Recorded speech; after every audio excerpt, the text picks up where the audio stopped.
संयोगिता हरण। महोबा का युद्ध समाप्त हो चुका था।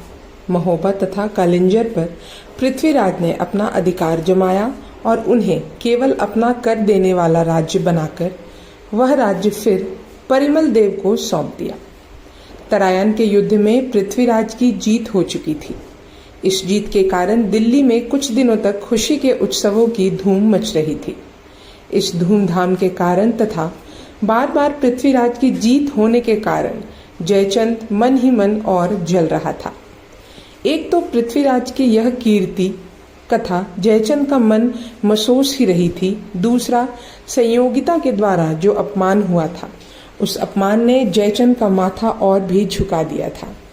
जो पृथ्वीराज उसके हिस्से का राज्य हजम करने वाला, बार बार उसे नीचा दिखाने वाला और युद्ध क्षेत्र में पराजित करने वाला था, जिसके कारण उसका राजसूय यज्ञ संपन्न नहीं हो सका था, जिसने उसके भाई बालुक राय को मार दिया था, जिसने हर कदम पर जयचंद को अपमानित किया था और जिसे अपमानित करने के लिए जयचंद ने अपने राजसूय यज्ञ में सोने की प्रतिमा बनवाकर दरवाजे पर रखवा दी थी, उसी अपने पिता के पुराने शत्रु अपमान करने वाले, गर्व करने वाले पृथ्वीराज की स्वर्ण प्रतिमा के गले में जयमाला डालकर संयोगिता ने अपने हाथों अपने पिता का जो अपमान किया था वह कभी भूलने वाला नहीं था।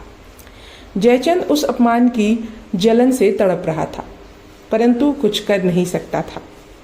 बात यह थी कि जब बहुत कहने पर भी पृथ्वीराज जयचंद के राजसूय यज्ञ में नहीं आए और बालुक राय को मारकर यज्ञ विध्वंस कर दिया, तब उसी समय देश विदेश के राजाओं के उपस्थित रहने के कारण संयोगिता का स्वयंवर हुआ।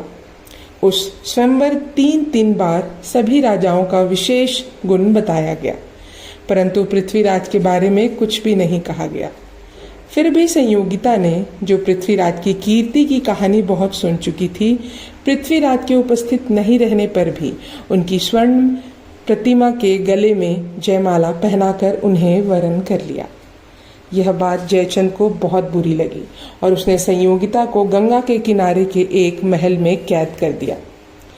यह सारा समाचार एक ब्राह्मण द्वारा पृथ्वीराज को भी पता चला कि उनका इस तरह अपमान किया गया है, परंतु उस समय वे कुछ नहीं कर सके।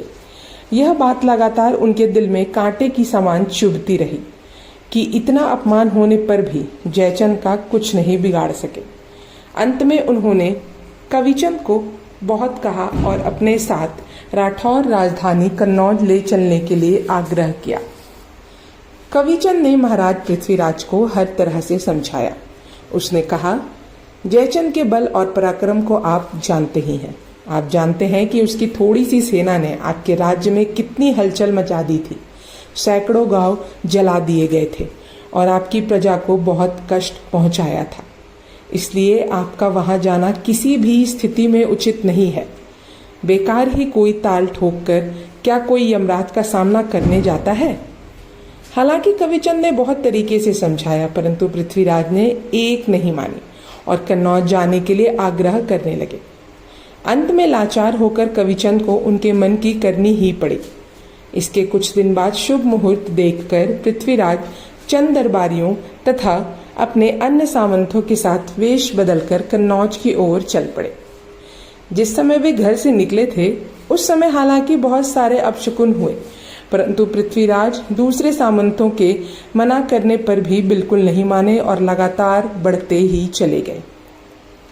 किसी किसी समय ईश्वर भी मनुष्य को कितनी ही बातों द्वारा भविष्य में होने वाले काम का आभास करा देता है और पहले से ही सावधान कर देता है। इन्हीं कामों का नाम शकुन या अपशकुन रखा गया है। हालांकि बहुत सारे अपशकुन होते जा रहे थे और बहुत सारे कारणों से पृथ्वीराज तथा उनके सामंतों के दिलों में यह विचार उत्पन्न होते जा रहा था कि इस काम का परिणाम अच्छा नहीं होगा। फिर भी पृथ्वीराज के सिर पर संयोगिता के प्रेम का जो भूत सवार था वह उन्हें इस पूर्वाभास पर कुछ ध्यान ही नहीं देने दे रहा था, परंतु सारे सामंत आदि परिणाम अच्छी तरह समझ रहे थे। वे मन ही मन विचार कर रहे थे कि इस बार जिंदा लौट आना आसान काम नहीं है। सबको पहले से ही भविष्य में आने वाले संकटों का आभास हो रहा था। जो भी हो, पृथ्वीराज कविचंद के साथ कन्नौज जा पहुंचे। पहले उन्होंने वेश बदले हुए ही सारा कन्नौज नगर देखा। फिर जयचंद की 10,000 सेना देखी जो उसके राज्य के स्तंभ के समान थी। उसे देखकर पृथ्वीराज का वीर हृदय भी कांप उठा। परंतु अब क्या हो सकता था? अब तो जिस काम के लिए घर से चले थे उसे पूरा करना ही जरूरी था। कन्नौज नगर के बाहर ही उन लोगों ने डेरा डाला। पृथ्वीराज कविचंद के नौकर का वेश बनाकर जयचंद का दरबार देखने जाने के लिए तैयार हो गए। पृथ्वीराज ने उस समय यह बहुत ही अनुचित काम किया। कविचंद पृथ्वीराज को साथ लिए हुए जयचंद के दरबार के द्वार पर जा पहुंचे। द्वारपाल द्वारा कविचंद के आगमन की सूचना राजा जयचंद के पास भेजी गई। जयचंद कविचंद की बहुत प्रशंसा सुन चुके थे, फिर भी उन्होंने अपने कवि को भेजकर पहले कविचंद की योग्यता की परीक्षा कराई और फिर उसे अपने दरबार में बुलाया। दरबार में कविचंद से जयचंद ने बहुत सारी बातें पूछी। कविचंद ने उनका पूरा उत्तर देते हुए उनकी प्रशंसा की।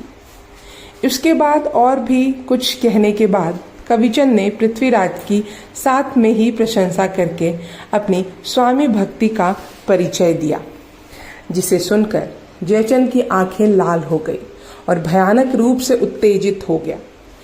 कविचंद ने पृथ्वीराज की प्रशंसा इतने जोरदार शब्दों में की थी कि वास्तव में जयचंद ईर्ष्या के कारण बहुत ही जल उठा था। उसने दांत पीसते हुए छाती पर हाथ रखकर एक ठंडी सांस ली और कविचंद की ओर देखकर कहा, यदि पृथ्वीराज मेरे सामने आए तो बताऊं।